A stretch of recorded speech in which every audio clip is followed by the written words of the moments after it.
영적 전쟁 세 번째 시간입니다. 사도 바울이 에베소 교회와 또 우리들을 향해서 마지막으로 당부하고 권면하고 있는 말씀입니다. 마귀의 관계를 능히 대적할 하나님의 전신갑주를 입고 영적 전쟁을 싸워라. 그리고 믿음에 굳게 서서 승리하라 하는 그 메시지입니다. 우리가 이제 영적 전쟁에 있어서 첫 번째 가장 먼저 살펴봤던 것이 뭔가 하면 우리가 싸울 대적이 누구인가? 원수 마귀입니다. 사탄입니다. 세상에 점점 지식이 많아지고 과학이 보편화되고 그리고 더 많은 사람들이 현대 문명에 눈뜨고 있지만 그럼에도 불구하고 참 놀라운 것이 있습니다. 여전히 우리 주위에 보면은 많은 무당들이 있습니다. 무당들이 있고 또 그 영적인 힘을 빌어서 또 점을 치는 그런 사람들이 있습니다. 그리고 또 여전히 많은 사람들이 그 귀신들을 찾아갑니다. 찾아가서 장래일을 묻고 그리고 복을 빕니다. 그런 일들이 예전이나 지금이나 전혀 변하지 않았습니다. 21세기가 되어도 똑같습니다. 제가 이전에 무당을 하다가 예수를 믿게 된 그 분의 간증을 들은 적이 있습니다. 제가 놀랐던 것은 그 무당들이 모시는 신들이 계급이 있습니다. 계급이 있는데 그 신이 그 자신을 위해서 엄청난 요구를 합니다. 하나님과 그 귀신들하고 차이점이 있습니다. 하나님은 우리에게 늘 선물로 주십니다. 은혜로. 우리가 뭘 해서 주는 것이 아니고 공짜로 주시는데 이 귀신들은 그렇지 않습니다. 반드시 보상을 요구합니다. 보상을 요구하는데 이 귀신들이 계급이 높으면 높을수록 더 많은 것을 자신을 섬길 것을 요구를 합니다. 기도하기를 원합니다. 이 귀신들이. 근데 제가 보니까 그 기도하는 정성이 대단합니다. 제가 이제 그 간증을 들었던 분은 박수무당입니다. 남자분이신데, 그때는 이제 처음 그 신내림을 받아갖고 할 때는 이분이 이제 직장에 다닐 때였는데, 그럼에도 불구하고 견딜 수가 없는 겁니다. 밤 12시가 되면 깊은 산 속에 들어가서 겨울이건 어떻게 됐건 상관없이 그냥 찬물로 그냥 목욕 제기를 합니다. 몸을 이제 깨끗게 하고, 그리고 기도를 하는데, 잠을 못 자는 겁니다. 잠을 못 자고 계속 기도를 합니다. 밤새도록. 그렇게 몇 년을 그렇게 살았다고 합니다. 얼마나 그 귀신들이 자신을 섬기고 요구를 하는지 모릅니다. 자기에게 기도하고 그렇게 하기를. 그렇지 않으면 괴로워서 살 수가 없다고 합니다. 귀신들이 이럽니다. 나는 동자 귀신이다. 나는 처녀 귀신이다. 장군신이다. 조상신이다. 천신이다. 신성이다. 이런 그럴듯하게 그렇게 얘기를 합니다. 그리고 그렇게 나타나지만 다 거짓말입니다. 생각해 보십시오. 귀신이 내가 사실 귀신이야. 그러면 누가 귀신을 섬기겠습니까? 그렇지 않고 위장을 합니다. 동자다. 처녀다. 조상신이다. 그렇게 속입니다. 귀신은 하는 일이 첫 번째가 거짓말하는 겁니다.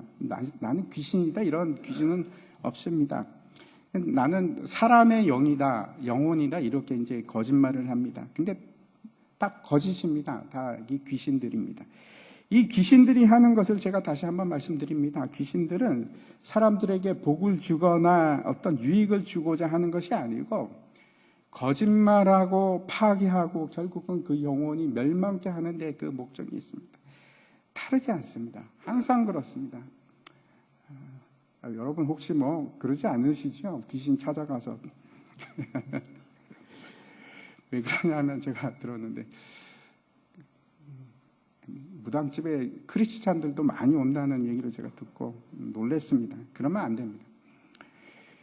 처음에는 그 귀신들이 미래를 알려주고 합니다. 근데 계속 그러는 것이 아니고 점점 진리가 아닌 거짓말을 합니다. 사람들을 이간질을 시킵니다. 계속해서 갈등을 일으키고 힘들게 합니다. 근데 그 단계를 넘어가면 여러분 육체적으로 타락을 시킵니다. 반드시 그렇습니다. 반드시 그렇게 하고 그리고 결국은 악한 길로 들어가게끔 합니다. 제가 하는 말이 아니고 그 박수무당 분이 하신 말씀입니다.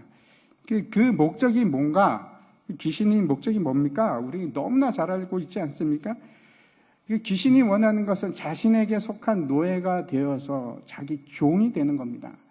그리고 그 영혼을 결국 파멸시키고 멸망시켜서 종국에는 같이 지옥에 가고자 하는 것이 그 목적입니다.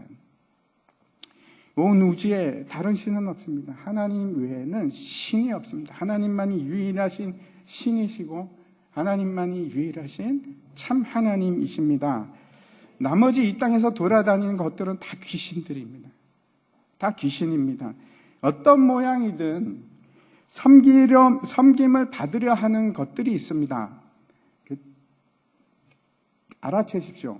딱 그러면 눈치를 채십시오. 그러면 이거는 하늘에서 쫓겨난 다 귀신들입니다. 사탄과 그에 속한 영들입니다. 이 사탄과 귀신들이 너무나 신기하게도 동일하게 우리에게 요구하는 건, 사람들에게 요구하는 것이 있는데 그게 뭔가 하면 절을 하게 만듭니다.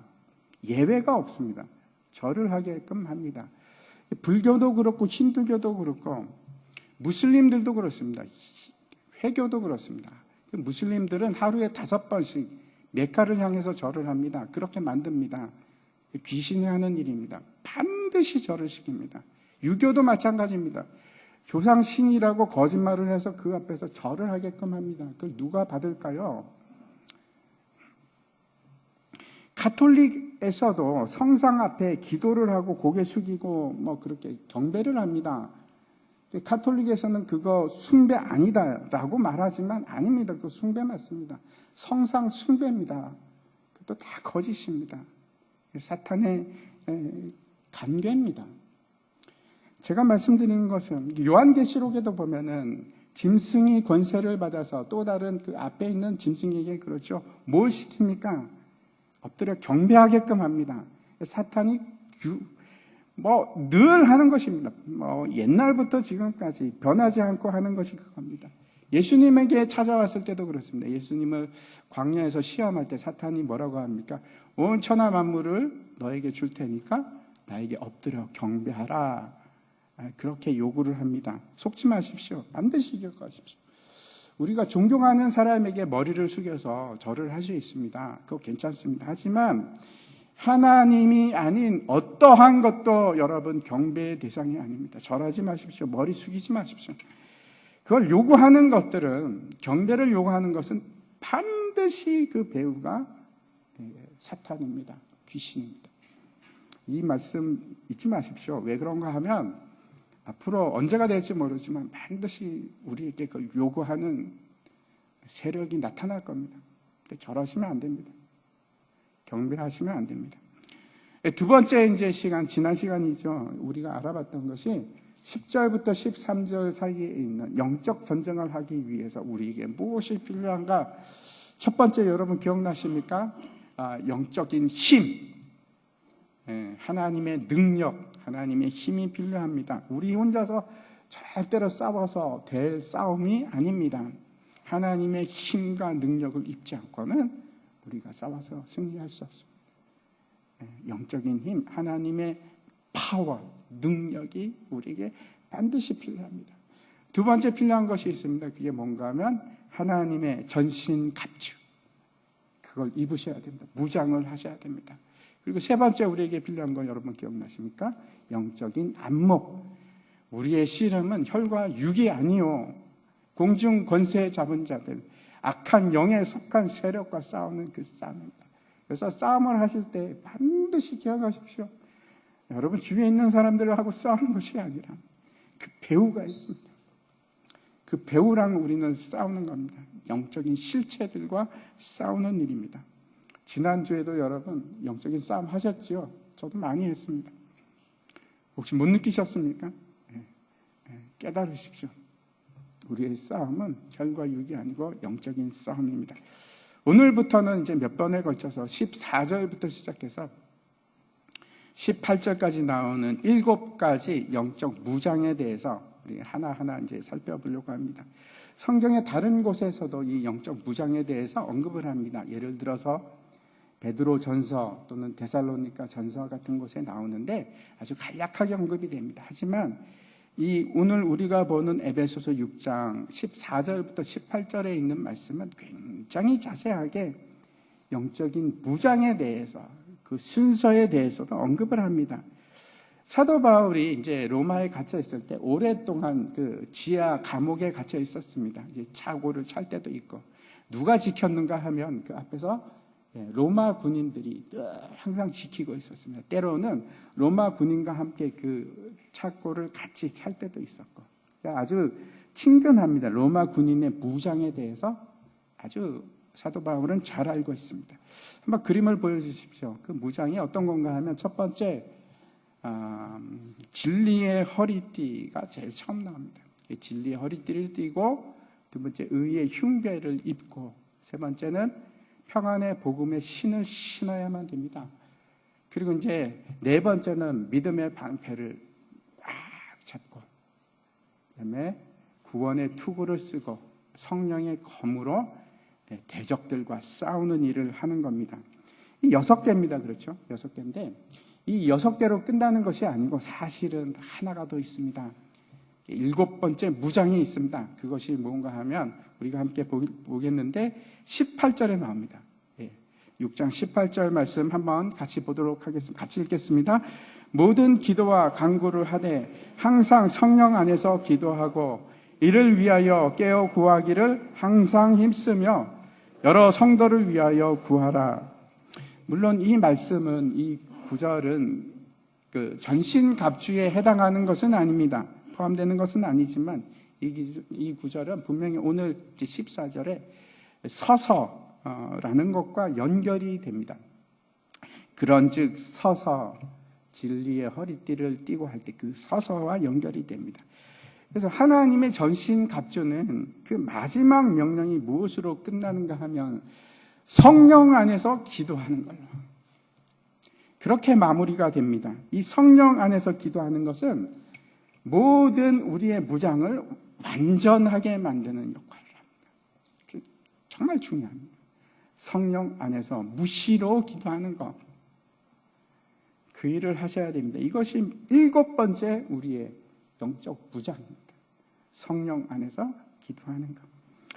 다시 한번 이제 그 하나님의 전신갑주 영적 무장의 그림을 보시면 6개의 무장이 있습니다. 첫 번째 이제 진리의 허리띠부터 시작해갖고 쭉 그 의의 흉배 이렇게 해서 마지막에 뭡니까? 마지막 무장이 성령의 검입니다. 성령의 검, 하나님의 말씀인데 이런 것들이 순서가 있을까요? 네, 순서가 있습니다. 가장 먼저 우리에게 취해야 할 것이 뭔가 하면 진리의 허리띠. 하나하나 차근차근 그 준비가 되고 무장이 되어서 마지막 6번째, 5개는 모두가 이제 방어용입니다. 근데 마지막 6번째 무기인 성령의 검을 들고 직접 사탄과 대적해서 싸우는 일을 하게 되는 겁니다. 그래서 이 5가지의 준비, 무장이 필요합니다. 그래서 순서가 필요한 겁니다. 그리고 또 하나 이제 눈여겨보시면 6개인데, 그렇죠? 좌우로 제가 3개씩 이렇게 나눠 놨습니다. 첫 번째 이제 3개가 뭔가 하면 진리의 허리띠, 의의 흉배, 그리고 평안의 복음의 신인데 그런 것들은 어떤 공통점이 있습니까? 여러분 어떤 걸까요? 예, 다 몸에 부착하는 겁니다. 아주 딱 맞게끔 단단히 조이는 것들입니다. 몸에 부착을 하고 그리고 싸우는데 이렇게 부착함으로써 지장이 없도록 하는 것들입니다. 근데 이제 구원의 투구 같은 것은 부착하지 않습니다. 이렇게 쓰는 겁니다. 그리고 믿음의 방패, 성령의 검도 마찬가지입니다. 이건 드는 것들입니다. 그러면 이제 처음 3개하고 뒤에 3개하고 이렇게 차이가 있는데 어떤 차이인가? 예, 다시 말씀드립니다. 첫 번째 3개는 싸움을 위한 준비입니다. 그래서 약간 수동적입니다. 근데 이게 우리에게 떨어지면 안 됩니다. 로마 군인들이 이 3개는 뭐 쉴 때나 아니면 뭐 다른 일을 할 때도 항상 부착하고 몸에 달고 있는 겁니다. 누울 때도 마찬가지입니다. 이거는 벗으면 안 됩니다. 그렇지만 이제 성령의 검이나 믿음의 방패 같은 건 내려놓을 수 있습니다. 그렇죠? 전투에 들어갈 때는 꽉 잡고 나가는 것들이고 그런 차이가 있습니다. 그래서 앞에 세 개는 뭐라고 하냐면 입어라, 신어라 이렇게 말씀하지만 뒤에 세 개는 성경에 보면 어떻게 말씀하냐면 취하라, 가져라. 우리 성경에는 가져라 이렇게 되어 있는데 취하라. 굉장히 적극적이고 능동적인 그런 명령을 하고 있습니다. 그래서 이것들은 뒤에 세 개는 싸움에 있어서 아주 적극적으로 싸움에 필요한 것들입니다. 그런 차이가 있습니다. 그래서 순서가 있습니다. 그렇죠? 오늘은 이제 원래는 첫 번째와 두 번째를 알아보려고 했는데 제가 준비하다 보니까 너무 길어져서 오늘은 진리의 허리띠 첫 번째입니다. 진리의 허리띠에 대해서 살펴보도록 하겠습니다. 오늘 본문 말씀인 14절 말씀 우리가 같이 다시 한번 읽도록 하겠습니다. 같이 읽겠습니다. 그런즉 서서 진리로 너희 허리띠를 띠고 의의 호심경을 붙이고. 첫 번째는 서서 진리로 너희 허리띠를 띠고 이렇게 말씀하고 있습니다. 허리띠 그러면 여러분 어떤 것이 생각나십니까? 저도 이제 집에서 허리띠를 하고 왔는데 우리가 생각하는 것은 이제 가죽으로 만들었거나 아니면 천으로 만들었거나 그런 이제 얇은 긴 그런 것을 생각하기 쉬운데 좀 다릅니다. 한번 보여주십시오. 로마 군인이 찾던 허리띠는 저런 겁니다. 좀 다르지요. 허리띠가 있고 그 밑에 가죽으로 된 방어하는 것들이 붙어 있습니다. 그래서 이 가죽으로 만든 것들이 몸의 아랫부분을 보호해 줍니다. 그런 덮개 역할을 합니다. 이것이 허리띠입니다. 이 허리띠라는 단어는 신약 성경에서 8번이 등장하는데 모두 다 동일한 의미로 사용이 됩니다. 어떤 뜻일까요? 이 허리띠가 의미하는 동일한 의미는 뭔가 하면 늘 깨워서 준비하라. 허리를 동이고 띠를 띠고 할 때 이 띠를 띠는 이 허리띠는 늘 항상 같습니다. 준비하라. 깨어 있어라. 지켜봐라. 조심해서 지켜봐라. 그런 의미입니다. 뿐만 아니라 허리가 상징하는 것이 있습니다. 여러분 허리 하면 무슨 상징을 가지고 있을까요? 올림픽 경기를 보면 가장 힘을 많이 쓰는 종목이 있습니다. 역도가 그렇지 않을까요? 저는 뭐 그렇게 생각이 되는데 역도가 가장 힘을 많이 쓰는 걸로 보입니다. 근데 역도 선수들을 보면 그렇죠. 이렇게 두꺼운 벨트를 허리띠를 꽉 채웁니다. 아주 꽉 조여서 단단하게. 왜 그렇게 할까요? 힘을 받기 위해서. 사람의 힘은 어디에서 나옵니까? 이 허리에서 나옵니다. 허리를 다치거나 뭐 그러면 상하면 우리가 힘을 못 씁니다. 하나도 힘을 쓸 수가 없습니다. 허리가 의미하는 것은 힘의 상징입니다. 힘입니다. 그리고 또 하나 의미하는 것이 있습니다. 허리는 생명입니다. 생명이 어디로부터 나오는가? 허리에서부터 나옵니다. 또 한 가지 허리를 묶는 이유가 있습니다. 허리를 묶는다는 것은 어떤 것인가 하면 여러분 이제 남자들은 딱 군대 가면 이게 뭐죠? 이게 벨트가 아니고 그건 뭐라고 그러냐?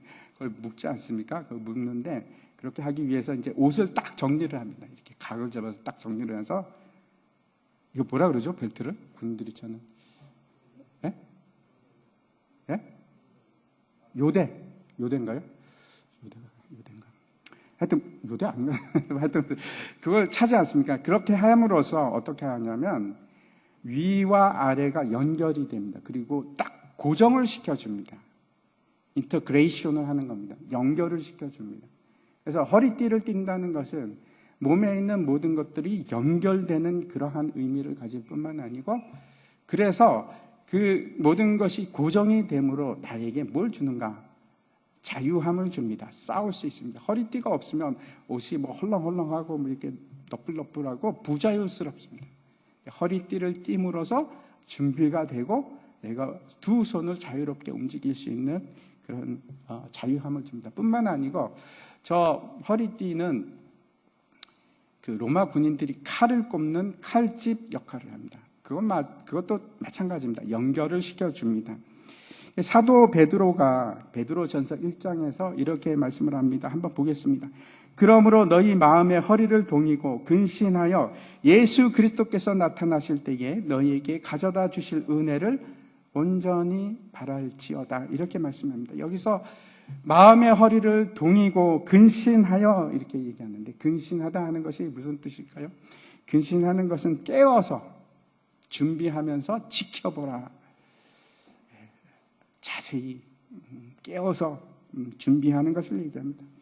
하나님과 동행하는 삶을 우리가 살아가기 위해서 반드시 우리에게 필요한 것이 이 준비하고 깨워서 지켜보는 일입니다. 여러분, 수많은 성경의 곳에서 우리에게 깨어 있으라, 깨어 있으라 이렇게 준비를 시킵니다. 그게 어디서부터 시작해요? 허리띠를 동이는 것으로부터 시작을 합니다. 근데 그 허리띠는 여러분 어디다가 기초를 두고 있을까요? 여기 뭐라고 합니까? 진리. 진리의 기초를 두고 있습니다. 진리의 허리띠입니다. 그러면 진리는 뭘까요? 여러분, 진리가 무엇입니까? 제가 수도 없이 말씀드려서 여러분 잘 아시죠? 진리는 뭡니까? 말씀. 그리고 그 말씀은 예수 그리스도입니다. 뭐 다른 거 없습니다. 여러분, 그게 정답입니다. 진리는 예수 그리스도고, 예수 그리스도는 말씀이 육신이 되어 이 땅에 오신 그분이 바로 하나님의 독생자 아들 진리입니다. 여러분께 제가 질문을 하나 하겠습니다. 세상에 참된 진리가 있을까요? 진리가 존재할까요? 제가 말씀드리는 건 여러분 혹시 이거는 진리야 하는 것을 하나라도 혹시 알고 계신 것이 있으십니까? 어떤 것이라도 좋습니다. 제가 앞에서 하나님의 말씀, 예수 그리스도는 진리다라고 말씀드렸는데 그거 말고 내가 알고 있기는 이거는 분명한 진리다. 이런 거 혹시 하나라도 알고 계십니까? 아니면 여러 개 알고 계십니까? 아무도 안 계십니까? 혹시 여러분 가운데는 이렇게 생각하는 분이 계실지도 모르겠습니다. 아니, 하나님 말씀 말고도 세상에 진리가 있지요. 예를 들어서 1 더하기 1은 2, 이거 진리 아닙니까, 목사님? 그거 말고도 과학적인 진리들도 참 많이 있지 않습니까? 이렇게 물으시는 분도 계시리라고 생각합니다. 정말 그럴까요? 정말 그런지 다시 한번 생각해 보시기 바랍니다. 예를 들어서 1 더하기 1은 2가 되는 것이 진리일까요? 여러분 여태까지 어떻게 생각해 오셨습니까? 그게 진리라고 생각하셨습니까? 제가 원래 이제 학부에서 전공이 수학이었습니다. 수학이었는데 수학을 공부하면서 제가 몇 가지 놀란 것이 있습니다. 그 중에 하나가 내가 알고 있던 진리라고 여겼던 모든 것이 진리가 아니구나 하는 것을 깨달았습니다. 1을 더해서 2가 되는 것은 대수학에서는 맞습니다. 그렇게 할 수 있습니다. 근데 한 차원을 높여서 위상수학으로 가면 토폴로지라고 하는데 위상수학으로 가면 1 더하기 1은 2가 아닙니다. 1 더하기 1은 2가 아닙니다. 1 더하기 1이 1이 될 수도 있습니다. 여러분이 잘 알고 계시는 여러분 피타고라스 정리, 그 중학교 가면 배웁니까? 그거 있지 않습니까? 그거는 진리일까요? 그게 2차원 평면에서는 맞습니다. 근데 그게 3차원으로만 가면 성립이 안 됩니다. 예를 들어서 우리가 살고 있는 이 땅은, 지구는 구체입니다. 그렇죠? 동그랗죠? 피타고라스의 정리가 성립이 안 됩니다. 각이 그렇게 안 나옵니다. A의 제곱 플러스 B의 제곱, C의 제곱이 안 됩니다. 왜냐하면 씌워져 있기 때문에. 그뿐만 아니고 여러분, 과학에서도 마찬가지입니다. 지금까지 진리라고 여겼던 것은 과학자들이 말입니다. 진짜 이거는 참 진리다 하는 건 하나도 없습니다. 가장 유사하게 그래도 이건 진리의 가능성이 높다 하는 게 딱 하나 있습니다. 열역학 제2법칙입니다. 그거 빼고는 아무도, 과학자들도 진리라고 얘기하는 거 하나도 없습니다. 예를 들어서 뉴턴이 고전역학을 만들었는데 그 고전역학이 아인슈타인에 의해서 박살이 납니다. 틀린 것이 입증이 됩니다. 아인슈타인의 그 상대성 이론은 맞는가? 그것도 양자역학이 나오면서 그것도 문제가 있구나 하는 것을 우리가 압니다. 하나도 진리는 없습니다. 뿐만 아니고 모든 수학과 과학뿐만 아니고 사상, 철학, 여러분의 경험, 법칙 그 중에 하나라도 진짜 진리가 있을까요? 아니요. 제가 아주 장담해서 말씀드릴 수 있습니다. 단 하나도 진리는 없습니다. 하나도 없습니다. 왜 그렇게 자신 있게 얘기할 수 있는가? 이 세상은 우리 눈에 보이고 있는 이 자연계만 존재하는 것이 아니고 더 높은 차원들이 있습니다. 우리 한계를 벗어나는 초월계가 있습니다. 초자연이 있습니다. 근데 참 진리가 되기 위해서는 우리 안에서만 만족할 뿐만 아니고 모든 시공을 넘어서서 모든 곳에서 다 만족해야지만 그게 진리가 되는 겁니다. 즉 진리는 뭔가 하면 진리는 영원한 것인데 사람은 유한합니다. 영원하지 않습니다. 자연은 유한합니다. 그래서 결코 진리를 이 자연은 담을 수가 없습니다. 불가능합니다. 만약 이 사람이 스스로 영원, 즉 초월, 진리를 안다라고 얘기한다면 그거는 그 자체가 모순이 됩니다. 절대로 그건 초월이 될 수가 없습니다. 왜? 사람이 만들어온 거, 사람이 생각할 수 있고 이해할 수 있는 것은 자연입니다. 초월이 될 수가 없습니다. 그 한계를 벗어나는 것은 그거는 가정부터가 틀린 말이 되는 겁니다.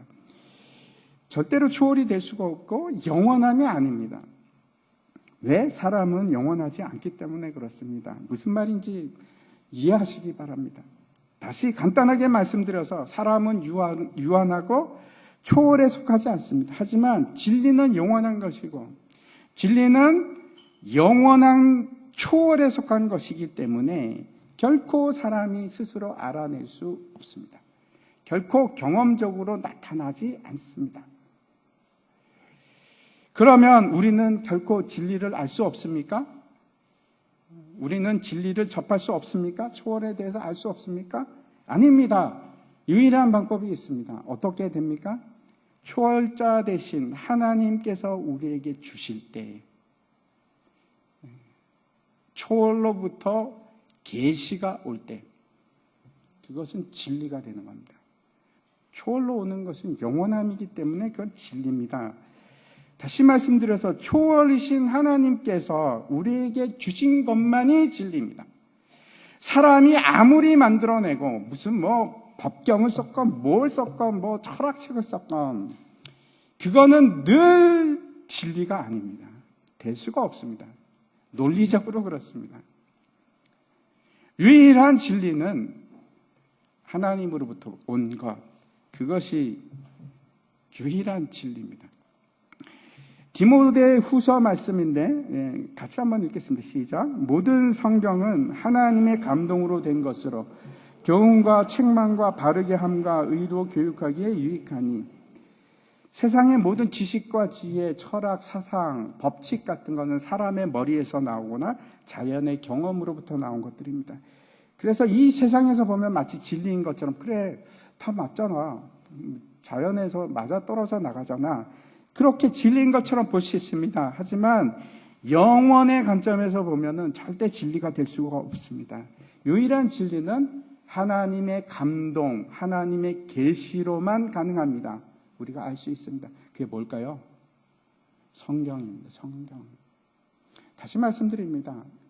이 세상 어디를 봐도 진리는 성경에만 있습니다.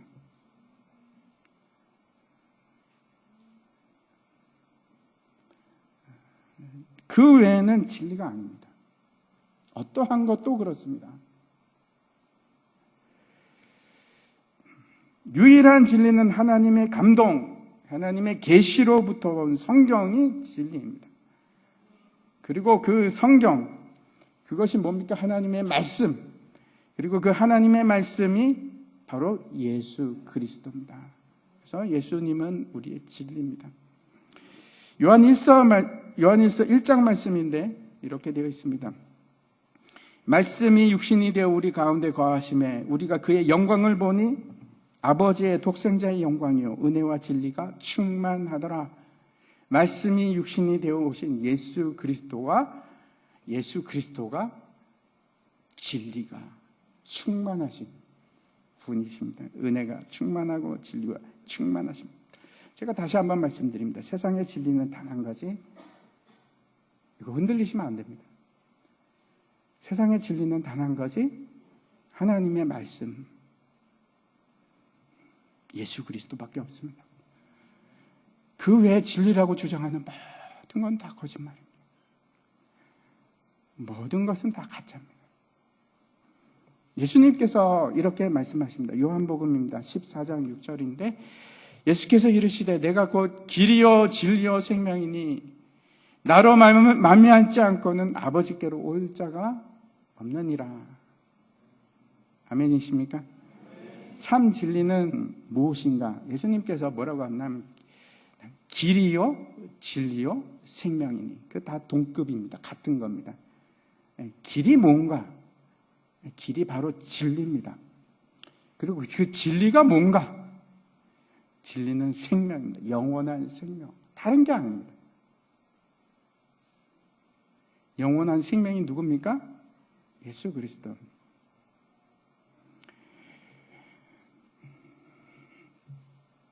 그래서 첫 번째, 진리의 허리띠를 띈다는 것이 어떤 의미인가?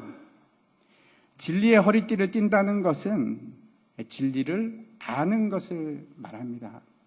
여러분, 그래서 진리의 허리띠를 띠십시오. 진리를 아십시오. 다시 말씀드립니다. 진리가 뭡니까? 예수 그리스도, 영원한 생명입니다. 그 영원한 생명이 뭔가? 요한복음 17장에 나옵니다. 이렇게 말씀을 합니다. 3절인데 같이 읽겠습니다. 시작. 영생은 곧 유일하신 참 하나님과 그가 보내신 자 예수 그리스도를 아는 것이니이다. 이거 잊지 마십시오. 영생, 영원한 생명, 그 진리입니다. 그거는 뭐라고 합니까? 하나님과 그가 보내신 자 예수 그리스도를 아는 것. 그게 영원한 생명입니다. 제가 다시 한번 질문을 드리겠습니다. 그렇다면 어떻게 하면 참 하나님과 예수 그리스도 알 수 있습니까? 어떻게 하면 우리가 알 수 있을까요? 하나님의 계시, 성경을 통해서 유일한 방법입니다. 다른 어떤 곳에서 하나님을 알 수 있는 책도 없고 예수 그리스도를 알 수 있는 책 단 한 권도 없습니다. 유일한 하나님의 계시, 성경을 통해서 우리는 하나님에 대해서 알 수 있고 예수 그리스도에 대해서 알 수 있습니다. 그래서 여러분, 성경을 아셔야 됩니다. 성경을 아셔야 됩니다. 하나님의 말씀 아십시오. 열심히 말씀 보시고 열심히 말씀 들으십시오. 그 일에 게으리 하시면 안 됩니다. 그게 허리띠를 동이는 일입니다. 허리띠를 띠는 일입니다. 영적 전쟁은 무엇으로부터, 어디서부터 시작하는가? 하나님의 말씀을 아는 것으로부터. 다른 게 아닙니다. 하나님의 말씀을 아는 것, 그러니까 하나님 아는 지식으로부터 여러분의 허리띠가 완성이 되어 갑니다. 호세아 선지자가 그 망해가는 그 북이스라엘이 망해갈 때 선지자인데 그 호세아 선지자가 이스라엘 백성들에게 이렇게 말합니다. 이스라엘 백성들아, 여호와의 말씀을 들어라. 이 땅에는 진실도 없고 인애도 없고 하나님을 아는 지식도 없고. 그러면서 뭐라고 외치는가 하면 호세아서 6장 1절부터 제가 한번 읽겠습니다. 오라, 우리가 여호와께로 돌아가자. 여호와께서 우리를 찢으셨으나 도로 낮게 하실 것이요 우리를 치셨으나 싸매어 주실 것이라.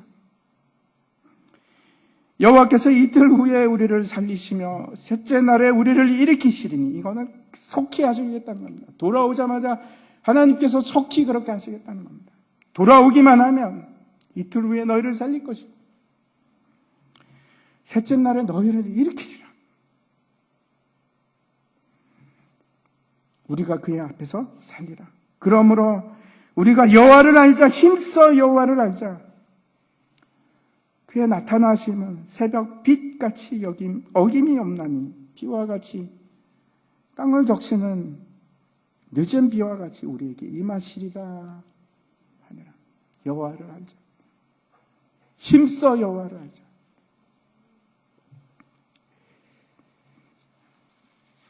우리가 그렇게 해야 됩니다. 여호와를 아시기 바랍니다. 예수 그리스도를 아시기 바랍니다. 다시 말씀드립니다. 진리를 아는 것은 하나님의 말씀을 아는 겁니다. 다른 게 아닙니다.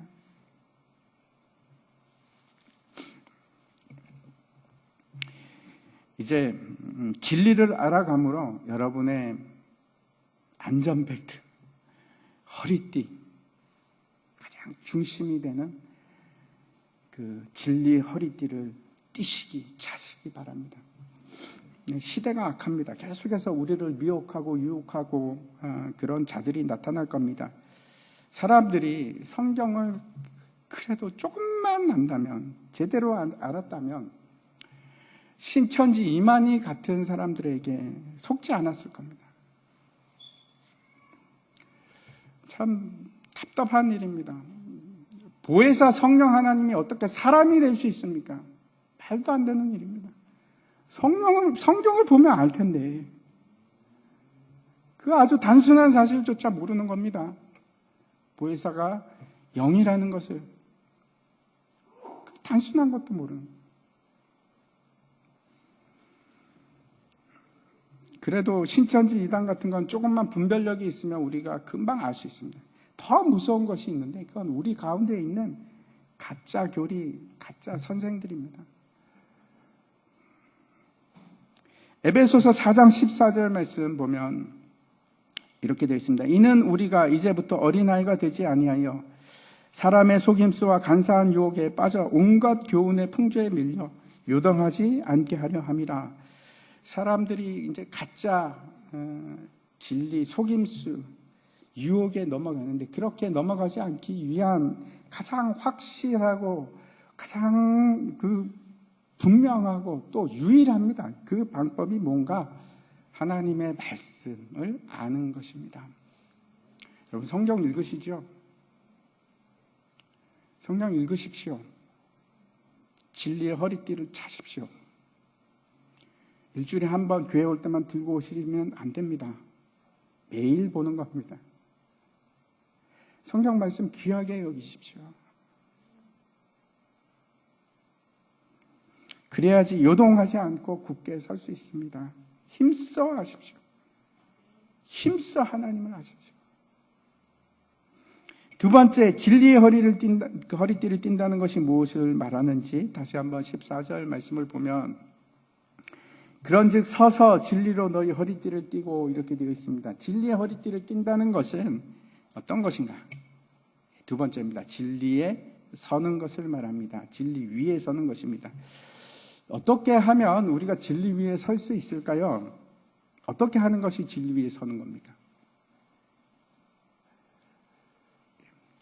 예수님께서 성전에서 가르치실 때에 바리새인들과 서기관들이 한 여자를 데리고 옵니다. 근데 그 여자는 간음하다가 현장에서 잡힌 여자입니다.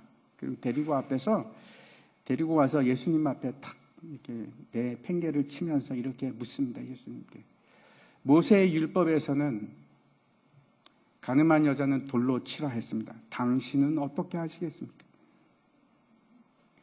당신은 어떻게 하시겠습니까? 이렇게 묻습니다. 예수님께서 어떻게 하셨을까요? 자리에 앉습니다. 그리고 바닥에 무언가를 쓰십니다. 그때 이제 사람들이, 안달이 난 사람들이 뭐라고 하는가 하면, 아니, 대답을 하셔야죠. 대답해 보세요. 재촉을 합니다. 그래서 예수님께서 뭐라고 하시는가 하면, 너희 중에 죄 없는 자가 먼저 돌로 이 여자를 치라. 그렇게 말씀을 하십니다. 그랬더니 잠잠해지다가 한 사람 한 사람 그 자리를 뜨기 시작했습니다. 그리고 이제 아무도 없을 때 예수님께서 그 여자에게 이렇게 말씀하십니다. 이제 아무도 없느냐? 나도 너를 정죄하지 않노니 이제는 다시 범죄하지 마라. 그렇게 말씀을 하십니다. 여기까지는 우리가 잘 압니다. 그렇죠. 그런데 그리고 예수님께서 또 말씀을 하십니다. 뭐라고 말씀하셨는가? 이렇게 얘기합니다. 나는 세상의 빛이니 나를 따르는 자는 생명의 빛을 얻으리라. 이게 무슨 말씀입니까? 나는 세상의 빛이니 내가 진리이니. 그리고 이제 예수님께서 무슨 말씀을 하냐면 왜 내가 참되는가? 내가 왜 진리인가? 참인가를 말씀을 하십니다. 요한복음으로 한번 보겠습니다. 그 8장 이제 그 본문이 나오는 얘기인데 8장 26절과 28절 말씀을 제가 한번 보도록 하겠습니다.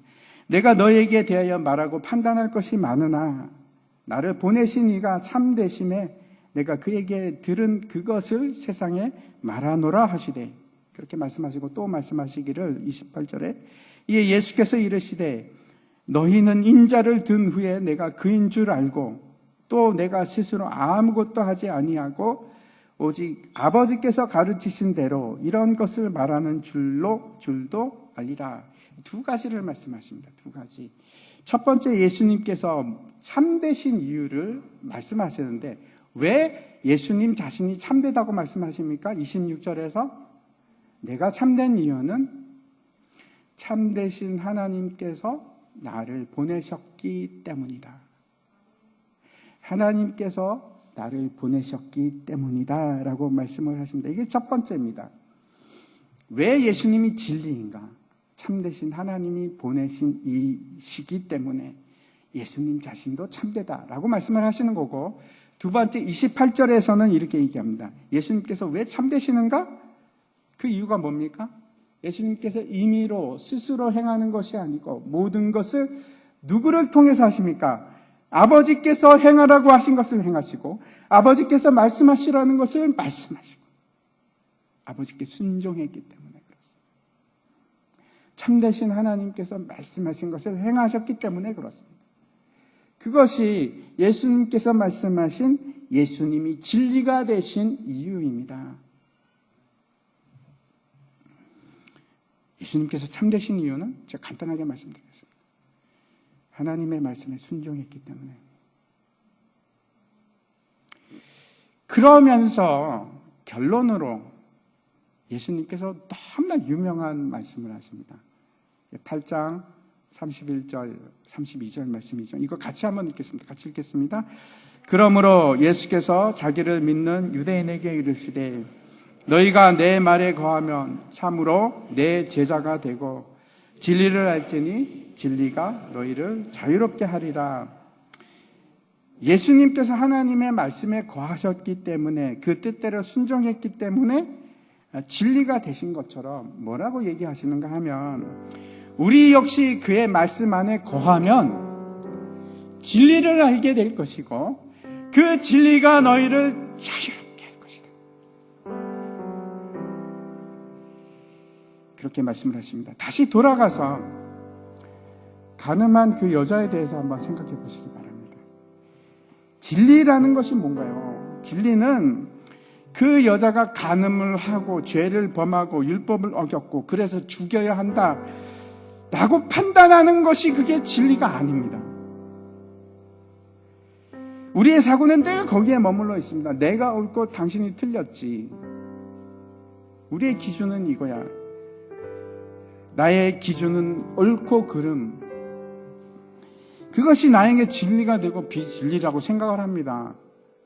근데 예수님께서 뭐라고 하는가 하면 예수님의 말씀은 그게 아니고 내가 바로 생명의 빛, 내가 바로 진리다. 그런 게 진리가 아니고 예수님이 진리인 겁니다. 다시 말씀드려서 진리의 기준은 뭔가? 예수 그리스도.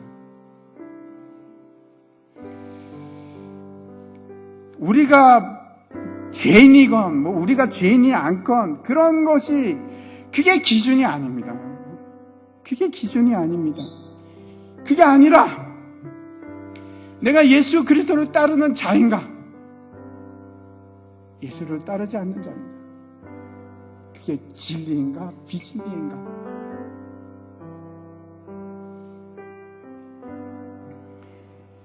그게 기준이 됩니다. 너희가 내 말에 거하면 참 내 제자가 되고 예수 그리스도의 말씀에 순종하고 그에 속한 자가 되고 그 진리에 서는 자가 될 것이고 그것이 모든 것으로부터 모든 속박으로부터 너희를 자유롭게 할 것이다. 제가 이제 길게 말씀을 드렸는데 결국 진리 위에 선다는 것은 제가 그 말씀을 드리려고 하는 겁니다. 진리 위에 선다는 것은 반석 대신 예수 그리스도 위에 서는 것입니다. 그러면 이 예수 그리스도 위에 선다는 것은 뭡니까? 예수 그리스도의 제자가 돼서 예수 그리스도의 제자는 예수님을 따라가는 사람입니다. 예수님을 따라가는 삶 그것이 내가 진리 위에 서는 것입니다. 다른 게 아닙니다. 제가 이제 결론 말씀을 드리려고 하는데 여러분 진리를 아십시오. 힘써 진리를 아십시오. 하나님 말씀 아셔야 합니다. 근데 그것으로 끝나는 것이 아니라 이제 예수 그리스도를 따라가는 삶을 사십시오. 그게 진리의 허리띠를 꽉 동여매는 진리의 허리띠를 띠는 일입니다. 예수님 따라가는 일, 예수님의 제자가 되는 일. 예수님의 따라가는 일은 뭡니까? 내 주인이 누구가 되는 겁니까? 예수님이. 내 주인이 예수님이 되는 일입니다. 그게 진리 위에 서는 일입니다.